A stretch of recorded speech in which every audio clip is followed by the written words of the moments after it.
Seems like just yesterday we were at the Daytona International Speedway for Speed Weeks 2009. The 2009 season is drawing to a close, but there's one final weekend in Homestead, Florida. Trackside Live is here.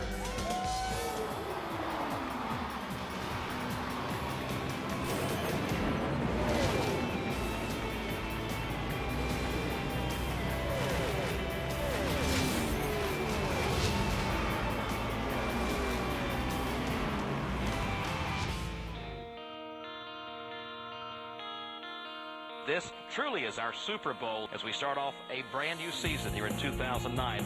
The laps are winding down at Daytona, and a lot of daring moves being made. Brian Vickers is collecting the front half of the field. Yellow, yellow, yellow. Yellow is out. Matt Kenseth is the 2009 Daytona 500 champion. The Hendrick domination continues at Martinsville Speedway as Jimmie Johnson wins for the 80th time here at Talladega. Green flag goes in the air, and we are underway. Contact here at the Tri-Oval. Edwards goes up in the air. Brad Keselowski scores the victory. Green flag is out at 2x2 down the front stretch. They are all locked together. I gave it all I had. He just beat me off a forward too much there. Jimmie Johnson becomes a three-time winner at the Brickyard. They call it the Coliseum of Collision, and we're going to turn him loose with a green flag. All right, here he comes. Is he going to hit him? And a turn 4, Kyle Busch will win it at Bristol, Tennessee. Richmond International Raceway, the stage where the final fight to qualify for NASCAR's chase for the Sprint Cup will play out. Green is in the air, and they take off for turn number 1. Keep that 18 close and you'll be in good shape, okay? Vickers giving it everything he's got. Unless Kyle passes 3 more cars, he's safely in. Good job, man. No, got trouble getting into 3, guys. And Joey Logano is around. Spins down to the inside of the racetrack. Over, wheelbarreling. Now down the back straightaway. End over end, side over side. Here comes Kane. Whoa, trouble further back. Ryan Newman up and over off the end of the back straightaway. Oh, here goes Kurt Busch around. Break behind you. Keep digging. Green, white, checker. We win. Don't reckon. They're having a party down in the pits, Jamie. The chase has come to Texas. Trouble for Jimmie Johnson. Caution's out. Oh, man, he's got a lot of damage. The whole field thinks that this championship is back open again, and you know what? It is. The fuel mileage works, and Kurt Busch will go to victory lane here at Texas. Just remember, everybody, if we just do our job, everything will fall into place the way it should be. Jimmie Johnson trying to get away from everybody. The scramble's going to be back there in second place. Stay after, bud. You'll get him. What a performance.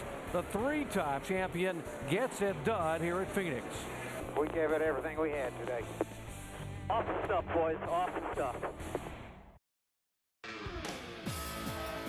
So after 10,225 laps and 13,706 miles, 2009 season ends on Sunday for the NASCAR Sprint Cup Series teams.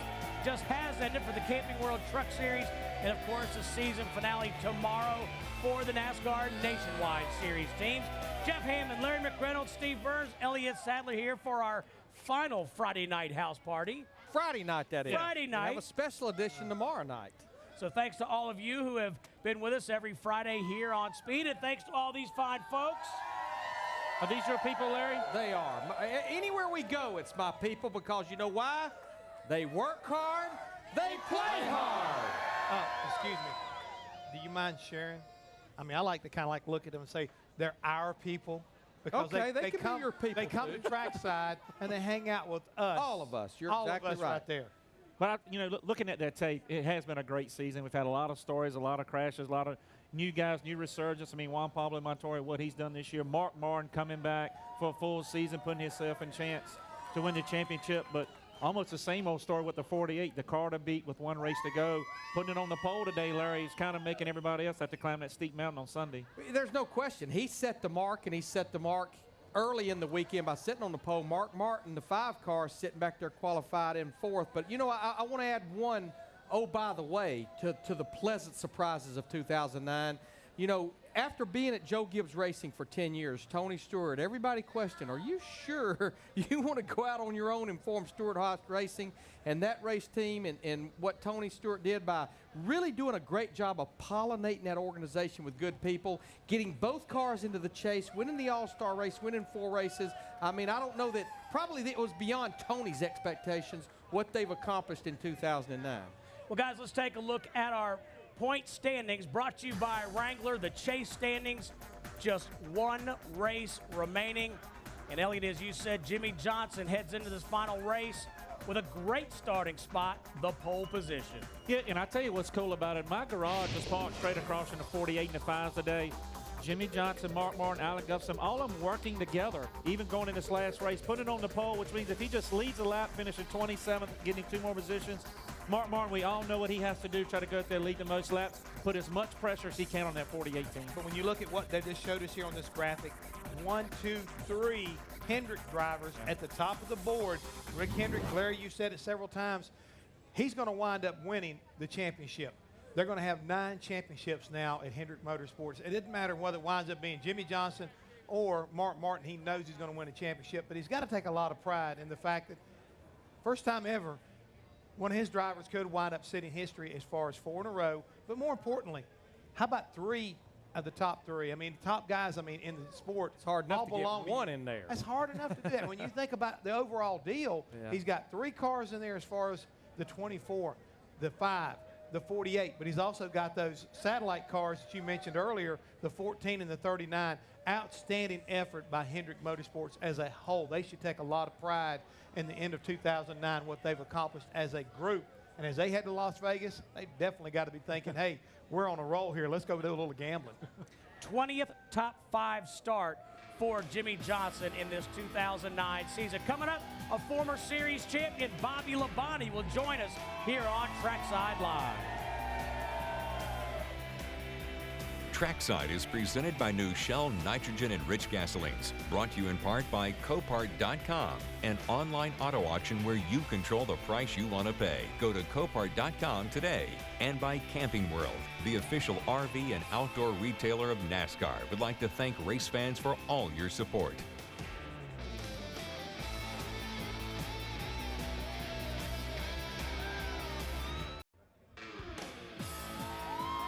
Bobby Labonte has championships in 2 different series in NASCAR, including the NASCAR Sprint Cup Series.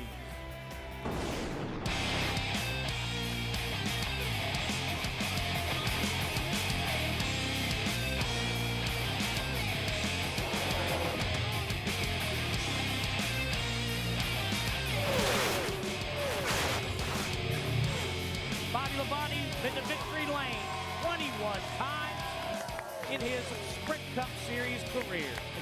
Yes, sir. How are you? Great. How you doing? Hey, guys. We're good. We're good. How about you? Anything new going on? Yeah. A little bit? A lot. Well, look, I want to get right to it. A lot going on. After making the announcement stuff this week and coming down here to Homestead, how much momentum, how much pressure is it to get a good race in this weekend to kind of get the winter kicked off in a good frame of mind, get some good people to come? It's real important. You know, obviously, like you said, last weekend we announced that I signed with TRG Motorsports, and Tax Slayer's on board for multiple races next year. So it's a good opportunity. The guys at TRG do a great job. Slugger does a wonderful job. We don't have all the resources a lot of guys have.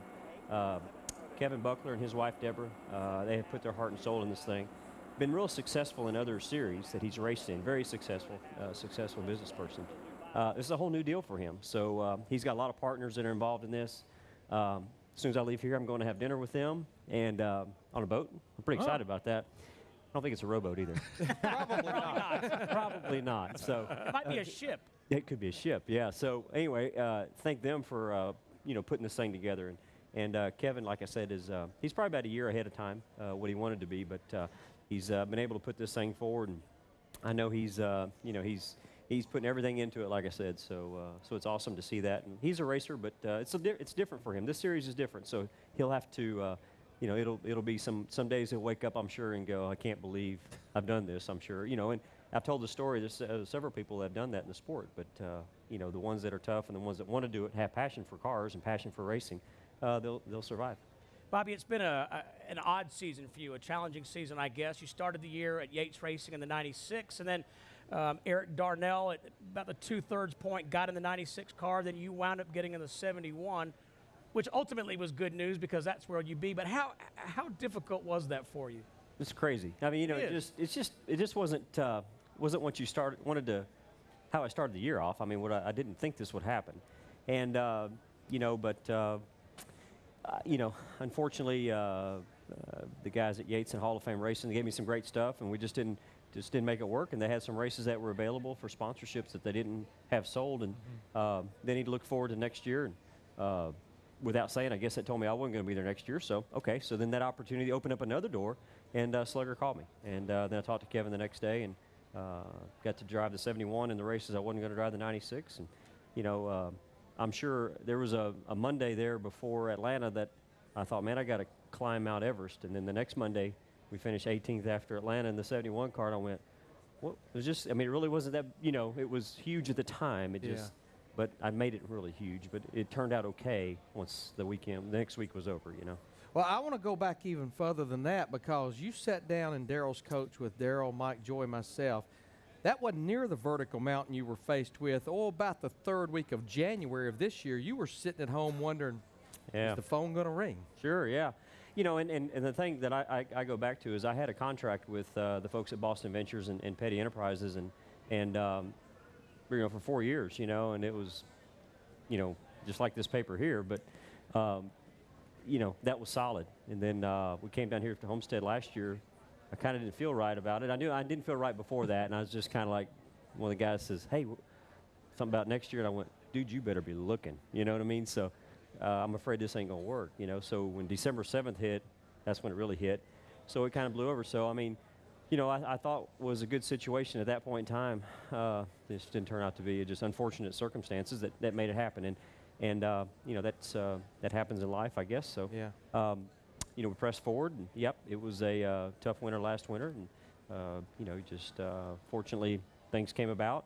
You can look back now and say that, you know, things worked out for a reason, or things worked out. You didn't know how it was going to work out, but it did, and fortunate, I guess, that I'm here today doing what I'm still wanting to do. So it's still a good thing. And as we say, all things happen for a reason. Right. For a reason. You heard it right there. The fans say you're the best. And yeah. The thing is, you mentioned December 7th, so you think about Pearl Harbor. So Pearl Harbor Day was kind of like your same day, too. It was, yeah. It blew up on me, too. It blew up on you, too. But because of that, I've heard Mark Martin talk about a reality check. You know, he left a great situation with Roush and kind of took a little hiatus, and now he's back with a vengeance. Through all this stuff right here, has it kind of like made you stop and realize how great a career you had, how bad do you want it now? I mean, like I say, I see a new spark in your eye. Yes. I mean, are you ready to go after this thing again? Because, again, it looks so bad, and now all of a sudden it seems like this 71 has been just like, hey. It's a breath of fresh air. It's a breath of fresh air, and you're making the most of it. Yeah, you know, I mean, it really is. And I think Mark Martin, my wife told me that Mark Martin made a comment about, I think Mark, he said that he wished that he would have, I don't remember how he said it, but something about, I think that, you know, when he was trying so hard to win a championship, and I think he probably took the fun out of it, you know. Mm-hmm. And sometimes obviously you can do that. And I know that I do that to myself. So if you try too hard, sometimes it's worse. So so these guys have given me that, and I just take it one day at a time and realize that, you know, I was a little ticked off at 19th today, but, you know, I mean, at the same time, it's not the end of the world. So, you know, hey, it wasn't all that bad. So, I mean, sometimes I do take it too seriously, and I need to work on that. Elliot, I've got to read Go RVing, and, you know, we say for campgrounds there's no race next weekend. Huh. But there is in 86 days, the 2010 Daytona 500. Make plans for Daytona. To locate campgrounds in your area, visit GoRVing.com. You'll find virtual RV tours, a free DVD offer, and RV dealer rental locations in your area. Back at the Homestead Miami Speedway, we're hanging out with Bobby Labonte. It's time now to open up the Shell Garage. And Bobby Labonte, we want you to take us around this 1.5-mile racetrack. All right, there I am. There you go. There I go. That was Calamity Corner today, turn 4 for a lot of folks. Yeah, this is a great racetrack, and I've raced at all 4 configurations here, and this is by far the best. And turn 1, the sun gets in your eyes in the afternoon, but as you can see, I mean, and I wasn't as high as a lot of guys were, and you know, what a great job they did when they did the banking like this, because Martin run the bottom, you know, on both corners, and a few other guys did too. A lot of guys run higher than this and in the middle, so you don't really see that a lot of places that we go for, especially for qualifying laps. It's one place that you need to be. And when you say that, did you hunt around in the bottom? Because like I say, early on, we watched Jimmy Johnson, we watched Mark Martin hunt the bottom, and then all of a sudden, Dale Earnhardt Jr., several of the guys jumped to the top side, and that seemed to be the quick way around, and then everybody was trying to scramble at the last part of that early practice to get to the top. Yeah, the first lap I had on the track was we were in qualifying trim, so I was on the bottom, and every lap I made after that, which is like 4 or 5 runs, I went higher and higher and higher, listening to what other people do. And if we'd have started off in race trim, you know, probably would have run a couple laps on the bottom and do like Atlanta, start moving up a little bit. So. You know, I think I've got my information right. You talked about the different configurations of this track. I think once they moved it to this configuration, you were the man that took the first checkered flag. You didn't lead a lot of laps, but you led the right lap. Half a lap, man. That's all it took. That's all you needed. Yeah. Bill Elliott was leading the race, and I was in second, and I had run on him. He was like 2/10 faster than I was. There's old Fatback. Look at what's Fatback doing today? There you go. See, Bill loses. How about all the air underneath them cars? Wow. That's crazy, isn't it? So anyway, yeah, he took off in that restart, and he was just like, I said, sorry, guys, this ain't going to happen today. He's got, hold on a second, hold on. Went by him, and he was blowing out a right rear tire at the time. So, yeah, he led half a lap. But we were in competitive all day. We just didn't lead laps to make it happen. Right place, right time. Daryl actually told the story today. They interviewed Bill after the race and said, Bill, what were you thinking? He said, where I could find 5 gallons of gas. Yeah, I know it. Yeah, that was a great race. And like I said, I've run on all the configurations here, and this one here is definitely the best. The folks at Homestead, Miami Speedway, done a great job. Well, talking about your experience in running in different configurations and been in the sport a long time, has Kevin sat down with you, being a champion, being a car owner yourself, you and your family, and said, what can I do different, or, you know, just asking your input to help his race team for next year? Yeah, I mean, we've talked about it a little bit, and, you know, he does have a lot of experience, like I said, in other series, and, you know, between Slugger and Mike, and, you know, they hired Tori Galata that worked for Roush for several years in marketing, and they've got a good group of people, I think, that have been put together. So, I mean, he's all ears when it comes down to it, but, you know, at the same time, I mean, he's also been successful at what he's done, and he and his wife do a great job at that. This is the same type of thing. It's racing, but, you know, it's just in a different series. He is listening to everybody that, you know, but, you know, make sure that, you know, he does the right thing. Because every step that he makes is important, because he doesn't have the dollars, you know, to make mistakes. He's got to make every one of them really count. So he's listening to people. Bobby, I want to follow up on what Elliott said, because I remember talking to Doug Yates back in Speed Weeks, back in February, and I said, you know, what does Bobby bring to your team? He said, it's amazing how much, because you're not a real, you know, outgoing, hey, look at me kind of guy. So how aggressive will you be with this new team to say, let's try this, let's try that? You know, because they are relatively inexperienced here. Sure. You know, I mean, I'll do what I can, you know, I mean, and I know that I've got a lot of, you know, knowledge or experience in a lot of things. I've owned my own Busch team. I own my own dirt late models. Does that make me an experienced Cup car owner or somebody that give him the best advice? I mean, no, but I do have some knowledge. I've worked for some great people: Richard Petty, Joe Gibbs, Bill Davis, Jack Roush, Doug Yates. You know, so I gained that, you know, and you know, I might, like I said, I know I'm not the smartest person to run the deal, or I have no ambition to do that. But, you know, hopefully I'm the person that can say, hey, what do you think about that? You know, I've seen this happen before. I've seen this rodeo. I've seen this. I've seen that. You know, here's my input, and hopefully it'll be the right one. Well, Bobby Labonte has a lot to offer, and I can't believe I'm saying this, so does Rutledge. What? Oh. Thanks, Steve. I know in your voice I can tell that you believe that. I meant every word. I know you did, because I love you. I'm backstage here with Kelly Bires. Kelly, what a great week for you, man. Found out you're going to be racing full-time for Junior Motorsports next year. You pretty excited? What a great week. Yeah, it's a huge week. It's the beginning of a long time here. So we got the Regu Chevrolet out there. I'm on the track this weekend, getting a jump 2010, and working hard, just trying to figure out what I need in the car. Now, can you give me the inside scoop? Are we thinking Danica Patrick, maybe a teammate next year? What do you hear? Anything? That's all over, isn't it?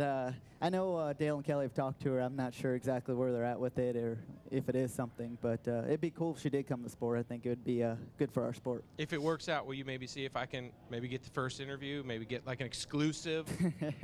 I can see what I can do. See, there we go. Because Danica, if you're watching, you can come back here. We can talk. We'll talk about Kelly, whatever you like. We got lots more Trackside Live coming up. Kelly's going to be up on the stage with the boys. We've got more with Bobby Labonte. You've only got one more Trackside Live. That's tomorrow night from here. Stay tuned.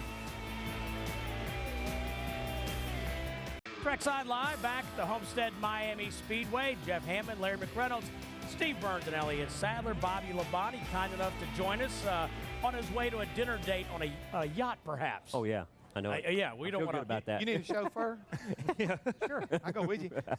Bobby, you were talking about Mark Martin realizing that, he had taken some of the fun out of the sport. Is it important to you, I don't know how many years you want to continue to race, but to go out the way you want to go, having fun, being competitive? Yeah, I mean, obviously that goes hand in hand, but if you're not competitive, you probably don't have as much fun. But, right. I do know that, like I said a while ago, you can you probably make too much out of something. I'm reminded of that quite a bit. So I'm excited about this opportunity. That's why I think even last year when we talked to the motorhome, I mean, it was a breath of fresh air, and and this is a great opportunity. So just go out there and appreciate the days that are good. And every day's a good day. Just some days are better. But happiness is a choice.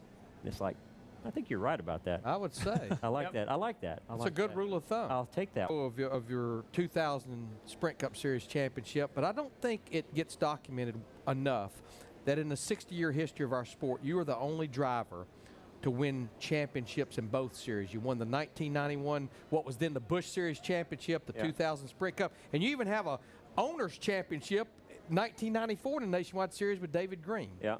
I'll throw in my IROC championship too, just in 2001. Yeah, there you go. So just for good measure, but yeah, I mean, really, I mean, it's had an awesome run, and it's been a lot of fun, and a lot of trophies, and a few cars to think back on it, and yeah, I mean, that's been cool. I mean, the 2000 championship here, wrapping it up, beating Dale Earnhardt Sr. was awesome. Winning the Busch championship, beating Kenny Wallace. Rusty drove the car at Rockingham because Kenny had broken his ribs at Loudon. Yeah. My dad didn't think that was very cool, but we still ran, and we were competitive because he thought he was going to lap the field. I bet Bob didn't think that was very cool. He didn't think that was cool. That wasn't fair, I outran Tony Stewart, and he was mad for a little bit at Indy. I kind of bumped him a little bit there to win the race at the Brickyard to finish second. Anyway, I had to beat him to win the points, and it was paid really good. So, we kind of nerfed him a little bit. I got that car with the mark on the side of it from his car. So, I mean, yeah, they all got good stories, and it's been it's great. I mean, it's awesome, and done a lot of great things in the sport of NASCAR. And one thing too is that's been supportive from day one is the fans. And right now, the fans have been behind us so much for this TRG thing. It's been awesome. So, got to thank them. They make this deal happen. Well, look, since you're speaking of championships and you being a former champion, you can speak to how hard it is to win a championship. So. What do you think about what the 48 car is going through right now to possibly winning a fourth championship? And you've been there to win one, and how hard it is. I think it's sometimes fans are lost in how hard this stuff really is to be able to make that happen. And they're going for 4 in a row. It is hard. But those guys are so every weekend they just do the right thing. They're going to come in here this weekend, and they just need to do what they normally do, and they'll be fine. But there are things that happen at Texas.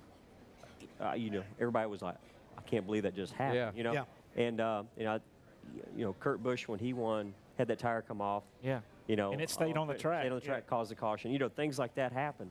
It is tough. I mean, it weighs on your mind. Every little thing, every little noise, everything that you can think. You think of everything that could go wrong today. You don't think about it 4 races into the season. So, it's tough. It just wears on the crew guys. I mean, it weighs on everybody, just making sure everything's right. Even though they do the same thing every week and they do it great, when you get down to the last race or two, it's just things just wear on you. But those guys, I mean, they're fabulous. They're phenomenal. Change gears on you. The other day, we were down in Texas. You and I went to a skeet shoot at Ross Perot Jr.'s ranch, and you had your son with you. Yep.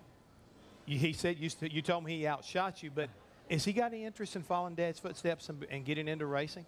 Nope. No, we did the quarter midgets for a while, and then he said, I don't want to do this no more. So sold everything, sold out. He's into politics. He's homeschooled right now. Say what? Yep. Politics? Yeah, he likes to follow it, I should say. And he does really good at schoolwork. Could always do better, algebra. And he'll hate me for that one. And maybe he'll be asleep when this thing comes on. But anyway, I'll wake him up. Yeah, he does a great job. I mean, so he doesn't want to follow in Dad's footsteps as far as racing. He might be here at a racetrack doing some things, but it won't be driving. In shooting the other day, he finished second in the Annie Oakley. So, I mean, he was great at the skeet shoot. It was a lot of fun to watch him.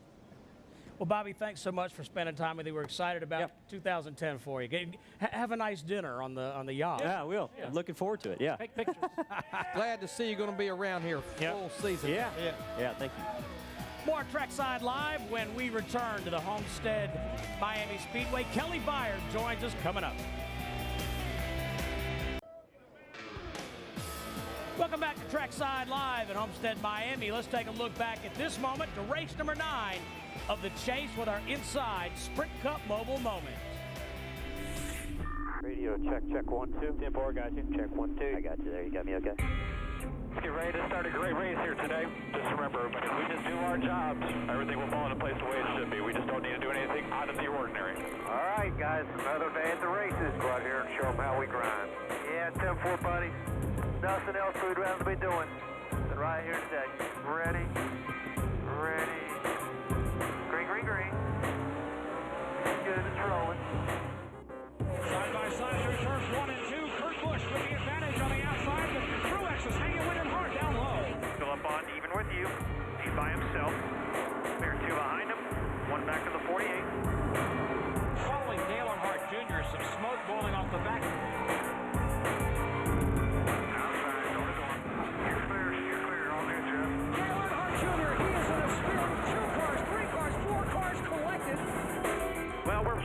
Damn it. Dale Jr., that no talent son of a... Hey, bud, just ease it around here. We'll get the tires, the fenders off the tires, everything will be all right. I don't know what happened there. I just busted my ass or what. The car is just ridiculous to drive. If something can happen to somebody, it's going to be Dale Earnhardt Jr., at least in his 2009 season. Yeah, it seems so. Both the 24 you see in the foreground there in the background is Denny Hamlin. Both cars tight. Wedge adjustment for the 11. He gets out before the 24th. Let's get in your box. Let's not get half in, half out. I mean, screwing us over. Yeah, absolutely. He intentionally stopped short right there. I mean, if he wants me to stop long and force him long to where he gets blocked in by the ones, we can play that game all day. Just ask Steve for a little courtesy. 10-4, I'm trying to get his attention. He won't even look over here. You're a 3-time champion. This is the way you're supposed to race. Jimmy Johnson comes to the line, winning for the 7th time this year. Yes! Where'd that fight finish? The car finished 4th, but good job. 5th, excuse me. No, 4th. Yes, 4th. Great job, Jimmy. Chad, great job, guys. Proud of all of you. Jimmy, fantastic job today, man. Absolutely, boys. Thank you.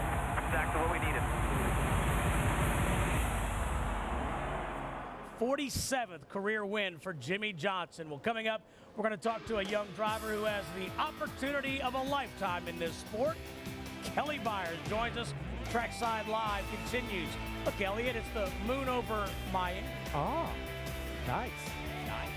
Inside Sprint Cup Mobile has been presented by Sprint. Follow the drama of the chase of the NASCAR Sprint Cup Series with live race radio, stats, and in-car audio, all in real time with NASCAR Sprint Cup Mobile, only from Sprint and only on the Now Network. Wisconsin native Kelly Bires grew up on the short tracks, just signed a 2-year contract to drive in the NASCAR Nationwide Series for Dale Earnhardt Jr.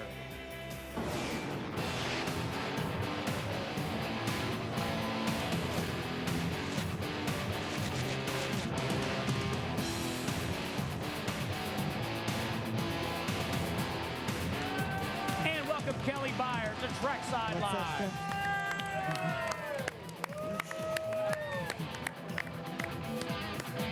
Welcome aboard. Hey, young man. What's happening? How you doing? I'm good. Did you bring us anything?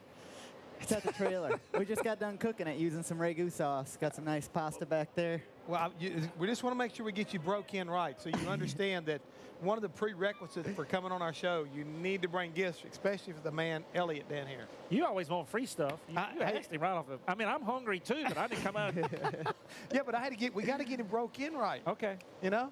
Congratulations on your new deal. Are you excited about it? Very excited. It's a great opportunity, opportunity of a lifetime, and to drive for Junior Motorsports and the association with Hendrick Motorsports. And it's a break I've been waiting for, and extremely excited about it. We got a little jump to it this weekend here in the 5 Ragu Chevrolet, and just seeing what I need. Everything drives a little bit different. Every team's got a little bit different package, and we're just searching around and see what I like, so we got a good idea going into 2010. You talked about getting a jump start, but one thing that I have noticed, Kelly, you have been hanging out with this team week in and week out. You've been hanging on top of the truck with Tony Uri Sr., but what's kind of interesting this weekend, you actually have Tony Uri Jr. as your crew chief for this 5 car. Yeah, they threw a curveball at me.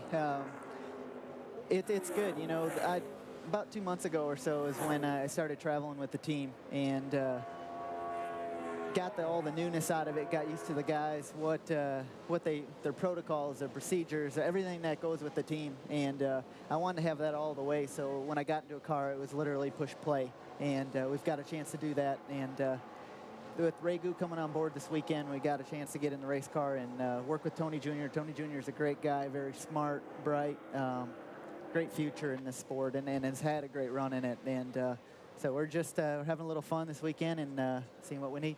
Kelly, I'm curious how this whole deal came together, because year before last, or last year rather, you ran 47 car. This year, just 13 races. So how did it all come together where Dale Earnhardt Jr. said, hey, we want you to drive our car?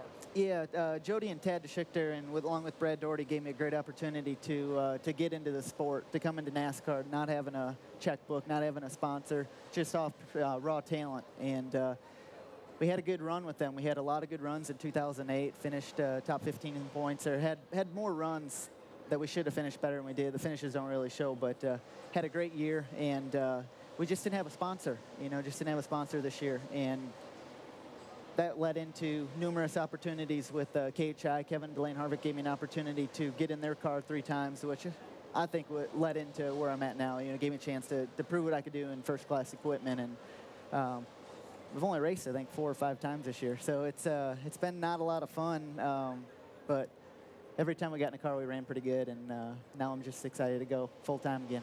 He was bringing up Dale Jr.'s name, and I know he's always very active and hands-on with his drivers. Have you sat down and talked to him, kind of picked his brain a little bit, especially with Daytona coming up in next year, and he's always so good on restrictor plates? I mean, what has that relationship been like so far with him? We started that relationship, but I think this offseason is going to lead into a lot more time. Everyone's pretty busy during the season, as you know, and Dale's gave me a lot of good advice, and I think that obviously super speedway racing, he's about the best there is, and looking forward to just getting to Daytona and starting the year off right. A lot more with Kelly Bires coming up here on Trackside. Elliott, when you dream, do you dream in speed? Yes, always. Thank you, Elliott. And in color, as Darrell said. Introducing the Speed Dream Ride. You'll see new shows, old favorites, and have the chance to win an experience you never dreamed possible. The Speed Dream Ride coming soon, presented by Castrol Edge. Find out more at speeddreamride.com. We've covered everything that's moved here at the Homestead Miami Speedway today. Guess what? We're going to do it again tomorrow.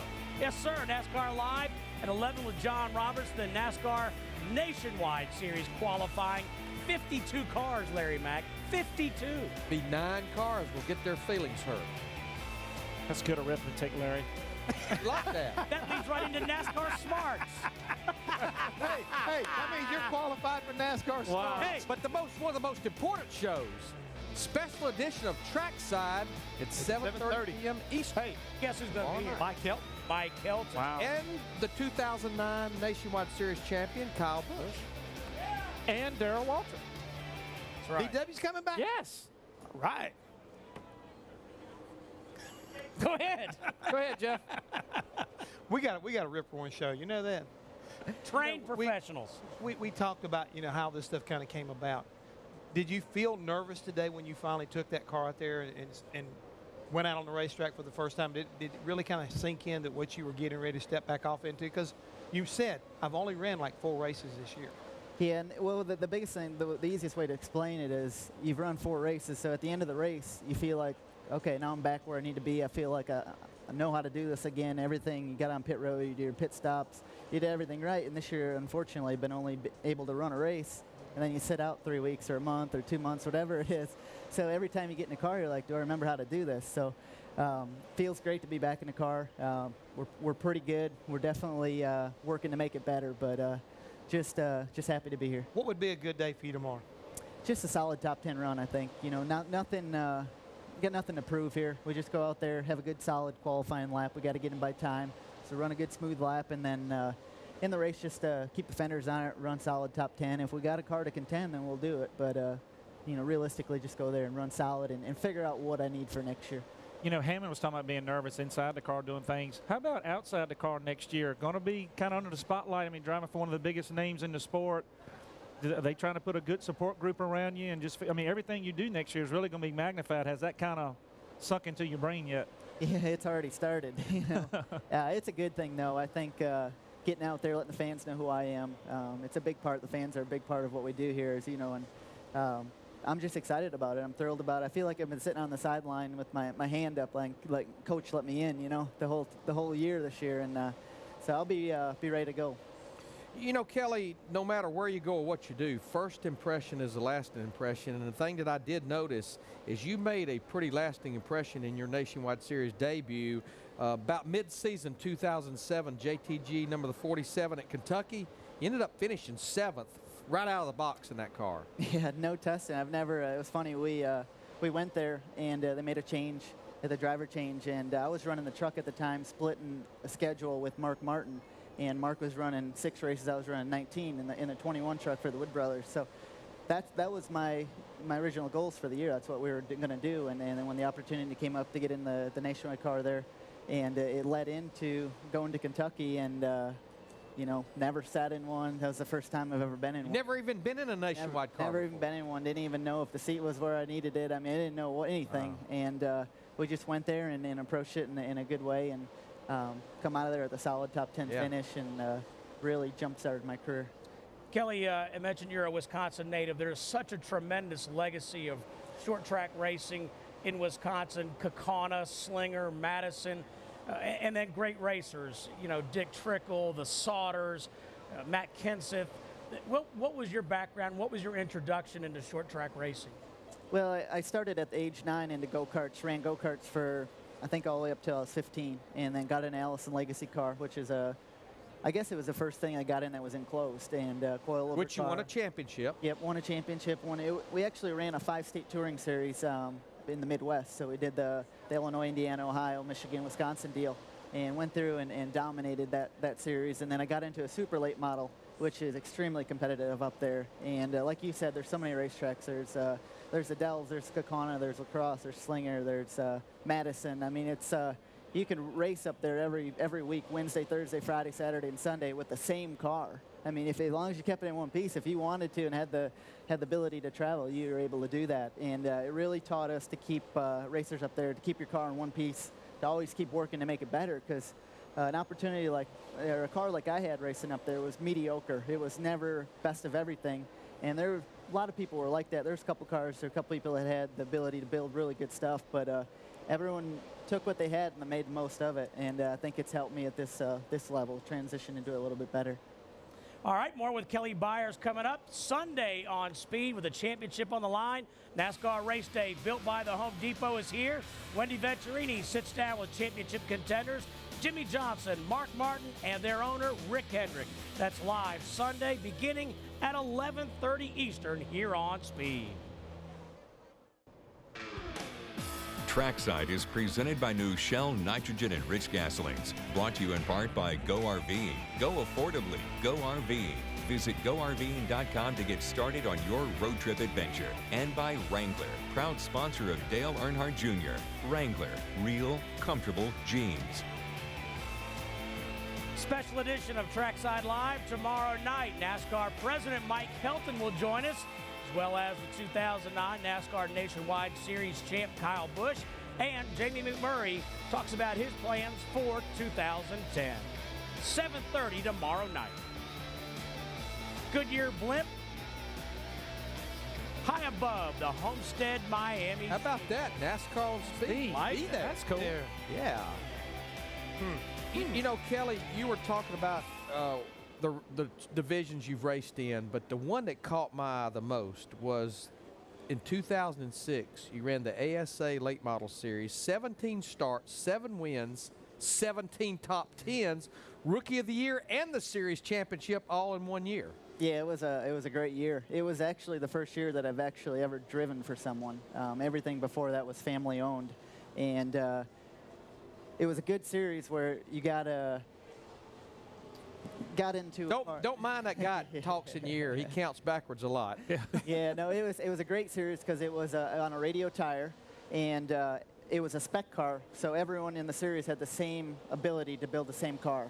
And they had a $1 limit on the shocks, $1 limit on the transmission, $1 limit on the rear end. Everything that you could possibly do in this car, anyone could build. And that's what made it so interesting. So it came down to the people you had working for you and the driver in the car leading the way. And we had a great year. I mean, I think qualified in the top 10 every single race. Our worst finish was 7th for the whole year.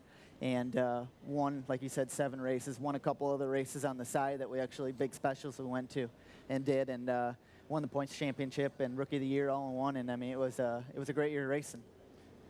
You and I were talking during the break, and I asked you, you know, like anybody else, you always wonder, who kind of discovered you? And you told me who? Fatback, Michael McSwain, I think, is the person that led on to me initially. And he actually invited me in 2006, the Brickyard weekend, to come down to Indy and talk with him. And that was right when our ASA season was getting near to finishing up. So went down there, spent the whole weekend there, talked with those guys, and met Eddie and Len Wood and Tad and Jody Schichter. And a week and a half later, flew down to Charlotte and met with all the people there at Wood Brothers JTG Racing at the time. And went in there all by myself, and there's about 8 of them on the other side of the table. And pretty much had to sell them, tell them I wanted to drive the car, and that I was their guy. And was about 2 days later, had a contract in the email saying that they wanted me to come drive, and started right away by going to Talladega, getting in an ARCA car, and then going to Atlanta in a truck for my first race, which was interesting, and got a jump start on it, and that led into 2007. I remember the first time I got to meet with the Wood Brothers, and it is intimidating the first time, but they're such nice people, and they taught me so many things off the racetrack as they did on the racetrack. Where does that rank at as far as, you know, I always remember the first time an owner called me, like as far as big breaks in racing. You know, where do you think this, as far as the Junior Motorsports deal compared to the Wood Brothers deal, to the JTG, what do you think was the biggest thing that, hey, Kelly Bires is now on the map? Man, there's a ton of people that have helped me out in my racing career get to this point, and I think it's a combination of every single one of them to lead up to, you know, without the one behind it, there wouldn't have been to get the opportunity to the next person, and to get up the ladder more. And a huge break was obviously with the Wood Brothers and JTG Racing to get into NASCAR, with off talent, and not having parents didn't have a lot of money or something that you could come in there and write a check and say, here, we want my kid to race. I mean, it was pretty much I had to do it or I wasn't going to do it. You know, I'd be back in Wisconsin working a regular job. So, you know, that was, I think, a huge jump. And then the opportunity with Junior Motorsports, I think, is what's going to elevate me to be able to run for a championship or be a championship contender and win races. And real quickly, this is the first winter in a long time, and almost like you're going to be able to enjoy the holidays, relax and breathe for a little bit. Yeah, it's going to be nice. We've been working really hard the last 2 months, getting prepared and making all the transition stuff and getting a jump start, so we get a good break during the off season. You going to wind up living in one of Junior's apartments over close to we'll see. He might go eat on a boat later on, like Bobby. Kelly, thanks a lot, man. I know hey, the future I appreciate looks bright, man. Good luck to you. Thank you, guys. Good luck. Our thanks also to Bobby Labonte, and we thank you for being with us all season. Don't forget, 7:30 tomorrow night, special edition. Mike Helton and Kyle Busch, Jamie McMurray as well.